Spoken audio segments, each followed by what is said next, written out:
આપણી સંસ્કૃતિ, આપણા સંસ્કાર સદાય રહે આપણી સાથે. ભારતના મહાન ગ્રંથો અને કવિતાઓનો સંપૂર્ણ સંગ્રહ. સબસ્ક્રાઇબ કરો તિલક.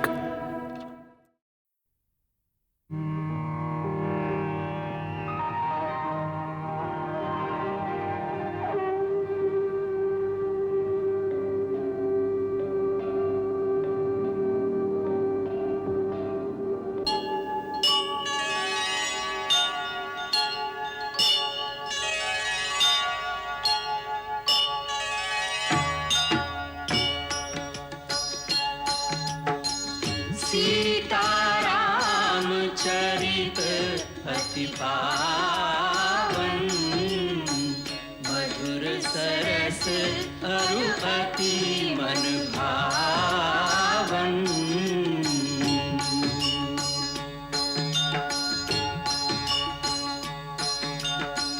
पुण्य पुण्य कितने हो सुने सुनाए, प्यास बुझत न बुझाए.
સીતાએ કંઈ ખાધું પીધું કે નહીં? ના મહારાજ, એ કોઈ વસ્તુને હાથ નથી લગાડતા, બસ રડતા જ રહે છે અને કહે છે કે એ આ જ પ્રમાણે ભૂખ્યા રહીને પોતાના પ્રાણ ત્યજી દેશે.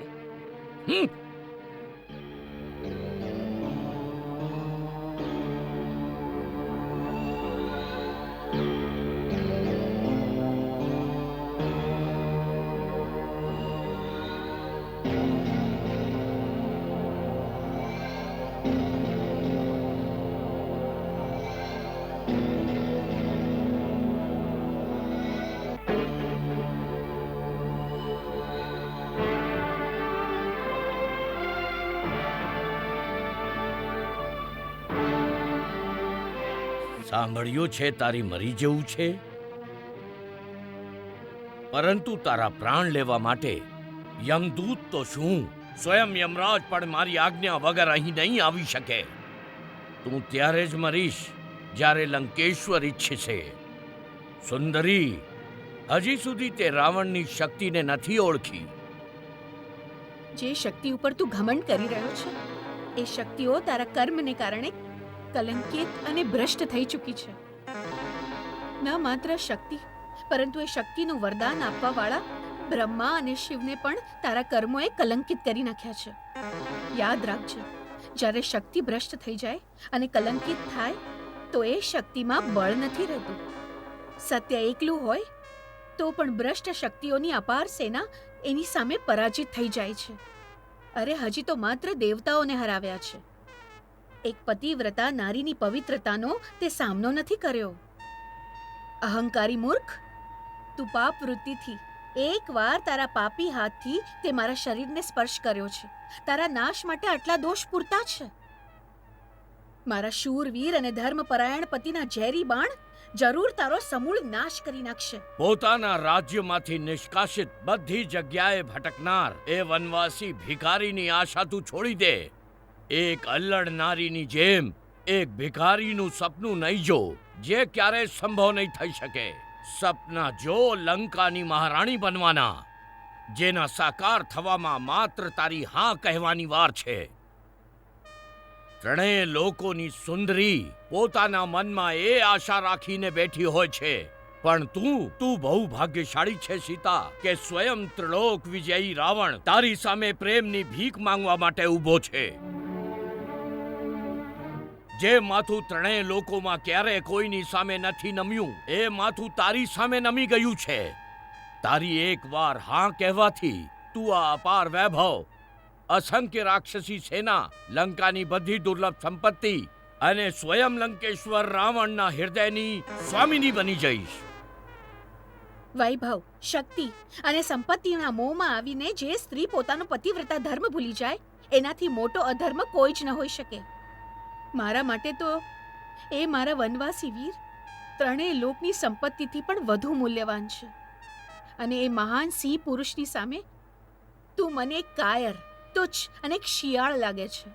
એક ચોરની જેમ આવીને એક અસહાય અને અબળા નારીને ઉપાડીને લઈ આવ્યો. ધિક્કાર છે તારા ઉપર, તારા ઐશ્વર્ય અને તારા વૈભવ ઉપર, તને જન્મ આપવાવાળી માતા ઉપર, તારા પૂર્વજો ઉપર, તારા કુળ ઉપર ધિક્કાર છે. એક વાર નહીં, 1000 વાર ધિક્કાર છે. તારા પતિવ્રતા ધર્મ પર આટલું ઘમંડ? હું આ ઘમંડને આજે અત્યારે જ તોડી નાખીશ. તારી સુંદરતાના કામ બાણોથી આજે હું ઘાયલ થયો છું. તેથી જ સાચા પ્રેમીની જેમ તારી પાસે પ્રેમની હું ભીખ માગી, પરંતુ તું આ સન્માનને યોગ્ય નથી. લંકામાં લંકાપતિની ઈચ્છા જો કોઈ સ્વેચ્છાએ પૂરી ન કરે, તો લંકાપતિને સ્વયં પોતાના બળથી પોતાની ઈચ્છા પૂરી કરતા આવડે છે. આજે હું તને લંકાપતિની પત્ની બનવાનું સૌભાગ્ય જરૂર પ્રદાન કરીશ. ઉઠ અને ચાલ મારી સાથે. સાવધાન પાપી, આ દિવાલને પાર કરવાનું સાહસ નહીં કરતો. વાહ! રાવણના પ્રચંડ આવેગને આ ઘાસના તણખલાથી રોકવા માંગે છે તું. આજે આ તણખલાને શસ્ત્ર બનાવીને ત્રિલોક વિજયી રાવણ સાથે યુદ્ધ કરીશ. સુંદરી, કામદેવે ફૂલના બાણથી પુરુષના હૃદય ભાંગી નાખ્યો. તું આ તણખલાના બાણથી રાવણનો વધ કરવા માંગે છે. તું સાચું કહી રહ્યો છે રાવણ. આ તણખલું નથી, એક ધર્મપરાયણ સ્ત્રીના શીલ અને શક્તિનો અગ્નિબાણ છે. સીતાના સતીત્વનું અભેદ્ય દિવાલ છે. એક સતી નારી અને પારકા પુરુષ વચ્ચે એક તણખણું પણ બહુ હોય છે. જો મેં મન, વચન અને કર્મથી મારા પતિને અનન્ય પ્રેમ કર્યો હોય, તો હે નારી ધર્મની મૂર્તિમાન દેવી માતા અનસૂયા, આ તણખલું પાર કરતા જ આ પાપી ભસ્મ થઈ જાય. કેટલું સુંદર નાટક છે સીતા.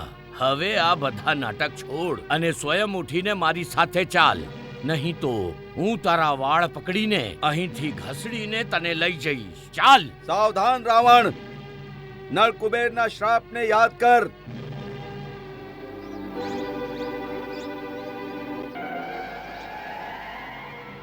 તે મારી ધર્મ પત્ની સાથે બળાત્કાર કર્યો છે રાવણ. હું શ્રાપ આપું છું કે જો તું કોઈ પારકી સ્ત્રી સાથે એની ઈચ્છાની વિરુદ્ધ એનો શીલ ભંગ કરીશ, તો તારા માથાના 7 ટુકડા થઈ જશે.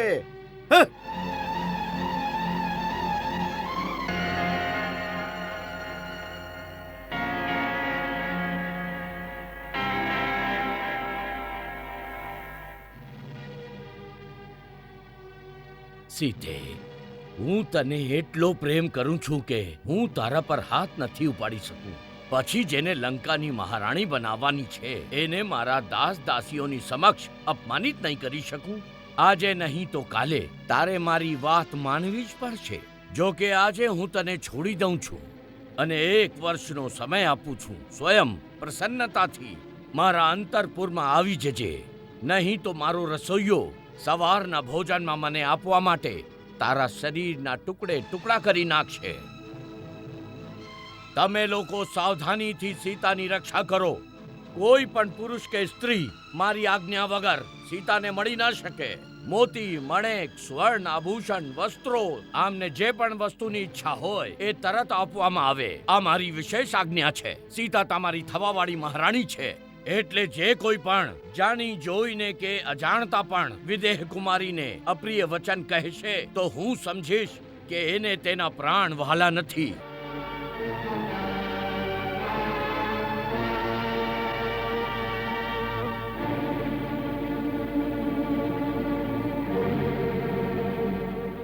તું આનો અહંકાર તોડવાનો પ્રયત્ન કર. ભય બતાવી કે મીઠી વાણીથી, સામ દામ દંડ ભેદ કોઈ પણ ઉપાયથી એને વશમાં કરવાની કોશિશ કર. જે કોઈ પણ આના આત્મસમર્પણના સમાચાર મને આપશે એને હું મોં માંગ્યું ઇનામ આપીશ. જે આજ્ઞા મહારાજ.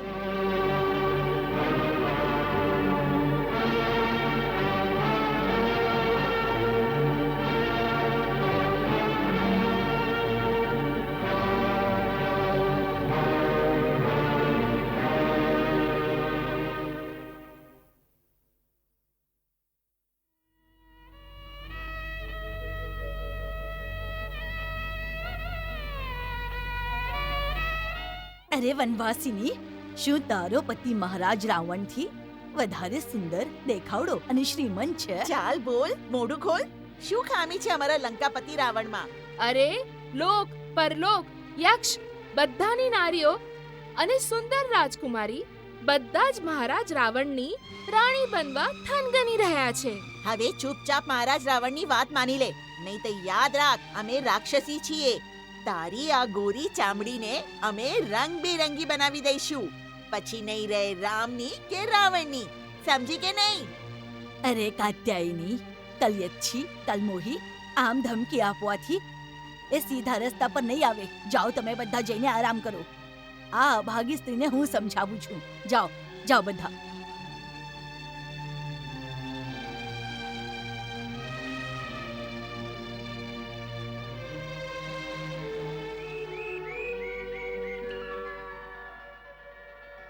દેવી સીતા, તમે સતી શિરોમણી છો. તમારી પતિ ભક્તિ જોઈને હું તમારી ભક્ત બની ગઈ છું. ત્રિજટાને તમારી મિત્ર સમજો, તમારી હિતેચ્છુ સમજો. તું આવું બોલી રહી છે કે તું મારી સાથે છળ કરી રહી છે? શું તું રાક્ષસ કુળની નથી? છું તો હું રાક્ષસ કુળની જ, પણ રાક્ષસમાં પણ લાગણી તો હોય જ છે ને. સ્ત્રી જેવી મમતા અને દયા પણ હોય છે. મારી વિનંતીનો સ્વીકાર કરો અને થોડું ખાઈ લો. હું કંઈ નહીં ખાઉં. જો તમે ખાશો નહીં તો પછી જીવશો કેમ? આવી હાલતમાં હું જીવીને શું કરું, તું જ બોલ. એના કરતાં તો મૃત્યુ જ બરાબર છે. દેવી, વિચારો. આનો અર્થ એ થયો કે તમને તમારા રઘુવંશી પતિના પ્રેમ અને બળ પર વિશ્વાસ નથી. આ તું શું કહી રહી છે ત્રિજટા? ત્રણેય લોકમાં માત્ર એ જ તો છે જેમના પર મને શું આખા સંસારને વિશ્વાસ છે. જો આટલો જ વિશ્વાસ કરો છો તો મૃત્યુની ઈચ્છા શા માટે કરો છો? જે પાપીએ તમારા પર અત્યાચાર કર્યા એનો અંત તમારી આંખોથી નથી જોવો? બે ઘડી વિચારો. જો શ્રીરામ પરાક્રમ કરીને રાવણને પરાજિત કરશે તો એ કોના માટે કરશે? કઈ આશામાં? એમનું લક્ષ્ય તો એક જ હશે ને, કે એમની પ્રિયતમા સીતાને ફરીથી મેળવી શકે. શું તમે એમનું આ લક્ષ્ય નિષ્ફળ કરવા માંગો છો? શું તમે એક પતિવ્રતા સ્ત્રીના ધર્મ અનુકૂળ વાત કરી રહ્યા છો? જો તમારા માટે નહીં તો તમારા સ્વામી માટે તમારે જીવિત રહેવું જ પડશે. એટલે તમે કંઈક ખાઈ લો. પણ હું રાજભોગ ગ્રહણ નહીં કરી શકું. આ પાપી પ્રદેશનું અન્ન ગ્રહણ નહીં કરી શકું. મારા પતિ માત્ર કંદમૂળ અને ફળનું સેવન કરે છે. આ તો તમે સ્ત્રી ધર્મને અનુકૂળ વાત કહી. હું તમારા માટે શુદ્ધ કંદમૂળનું ભોજન લઈને આવું છું. ક્યાંથી? લંકામાં પણ અમુક સાત્વિક લોકો રહે છે, વિભીષણ જેવા નીતિવાન. હું ત્યાંથી જ તપસ્વી માટેનું ભોજન લઈને આવું છું પુત્રી. માતા. હા પુત્રી, મારી તો કોઈ સંતાન નથી. તારા જેવી આદર્શ પુત્રી મેળવીને આજે હું ધન્ય થઈ ગઈ છું. માતા.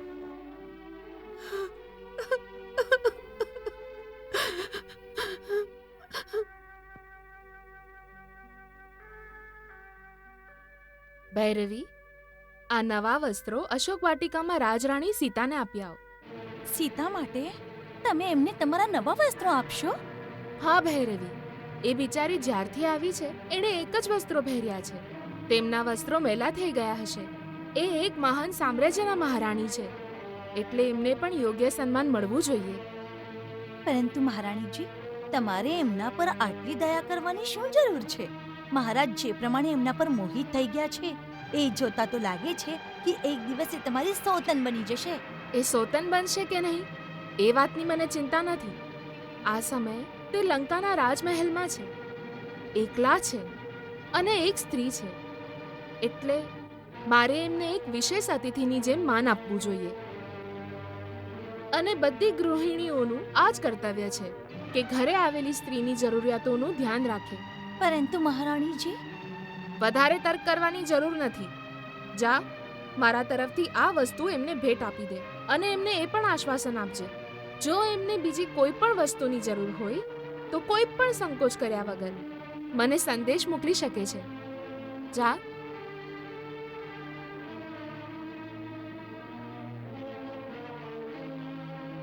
દેવી સીતા, હું મહારાણી મંદોદરી તરફથી તમને આ વસ્ત્રો ભેટમાં આપવા આવી છું. લો, આમને પહેરી લો. એમણે એ પણ કહ્યું છે કે તમે એક સ્ત્રી છો એટલે એમને તમારા મિત્ર સમજો અને જે કોઈ પણ વસ્તુની તમને જરૂર હોય તો વગર સંકોચે તમે મંગાવી લેજો.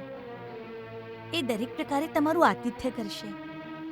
એમના આતિથ્ય માટે મહારાણી મંદોદરીને મારા ધન્યવાદ કહેજો. પણ આ વસ્ત્રો પાછા લઈ જાઓ. મને આ વસ્ત્રોની આવશ્યકતા નથી. આવશ્યકતા તો હોય જ ને. તમારા જૂના વસ્ત્રો તો મેલા થઈ ગયા છે. ના, આ માતા અનસૂયાએ આપેલા દિવ્ય વસ્ત્રો છે. એ ક્યારે મેલા નહીં થાય, અને ક્યારે થઈ પણ જાય તો મારા પતિ તપસ્વીના વેશમાં રહે છે. મારું આ રાજસી વસ્ત્રોનું ધારણ કરવું સ્ત્રી ધર્મને અનુકૂળ નથી. ધન્ય છો તમે. મારા તરફથી હજી એક વાત તમારા મહારાણીને કહી દેજો કે હું એમના અનિષ્ટની કામના નથી કરતી, પણ એ માત્ર એટલું જ કરે કે પોતાના પતિને જરા સમજાવે અને ગમે તેમ કરીને મને મારા સ્વામી પાસે મોકલાવે. બની શકે દયાળુ રઘુવીર એમને ક્ષમા પણ કરી દે, નહીં તો મારા વીર પતિ અને મારા દિયરના તીક્ષ્ણ બાણથી લંકાનો સર્વનાશ નિશ્ચિત છે. ધન્ય છે આર્ય કન્યા. તેમની વાત સાંભળીને મને ભય લાગવા લાગ્યો છે ભૈરવી. આવી એક અનિષ્ટ અને પતિવ્રતા પર હાથ નાખીને મહારાજ ઘોર પાપ કરી બેઠા છે. એમને હું કેવી રીતે સમજાવું કે એક સતી સ્ત્રી ઉપર અત્યાચાર કરશો તો બસ એનું એક જ પરિણામ આવી શકે, સમૂળ વિનાશ. હે કૈલાશનાથ, મારા પતિની રક્ષા કરજો, એમને સદબુદ્ધિ આપો. મહારાજનો જય હો. મહારાજ,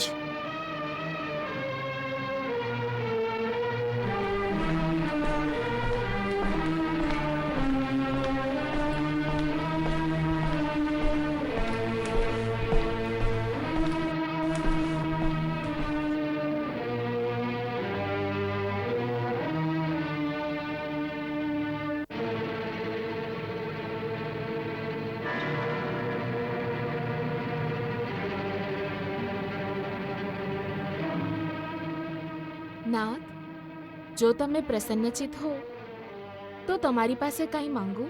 માંગો. રાવણની મહારાણીને કઈ વસ્તુનો અભાવ છે કે એમને આમ માંગવાની આવશ્યકતા પડી ગઈ? બોલો, શું જોઈએ છે? સીતા. હા, સીતા? હું કઈ સમજ્યો નહીં. સ્વામી, સીતા લંકા માટે અપશકુની આડ છે. તમારી કીર્તિ પર એક કલંક છે. એમના અહીં રહેવાથી કોઈનું એ કલ્યાણ નહીં થાય. મહારાજ, અત્યારે એ સમય છે, તમે એમને રામ પાસે પાછા મોકલી દો, નહીં તો નહીં તો શું થશે? શા માટે બોલતા નથી? દેવી, વીર પુરુષ એક વાર જે માર્ગ ઉપર પગલું આગળ મૂકે છે ને, પછી પાછળ હટવાની વાત વિચારતો નથી. પછી એની સામે મૃત્યુ જ કેમ ઊભું ન હોય? વીર તો એને કહેવાય જે મૃત્યુથી પણ ન ડરે. જો તમને મારા યશ અને કીર્તિની ખરેખર ચિંતા હોય તો મને એવા કાર્યો કરવા માટે ન કહો જેનું ફળ માત્ર અપયશ અને નિંદા જ હોય. રાવણની પત્ની અને પરમવીર મેઘનાદની માતાને આવી વાતો શોભા નથી આપતી.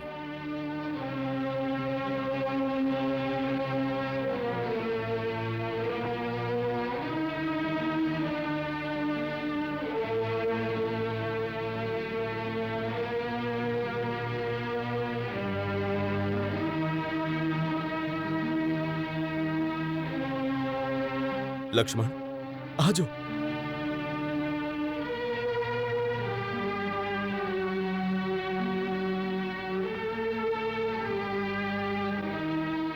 લક્ષ્મણ, આજો. આ તો સીતાની બંગડીઓ છે. એ જરૂર અહીંથી જ ગઈ છે. આપણે સાચા માર્ગ પર છીએ. લાગે છે પેલા પાપી સાથે એની ઝડપ થઈ છે, જેથી એના આભૂષણો બધે વિખેરાઈ ગયા છે. હા ભાઈ, આ બરાબર માર્ગ છે. ચાલ આગળ જઈએ.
मंगल भवन अमंगल हारी, प्रभु सुदशरथ अजिर बिहारी.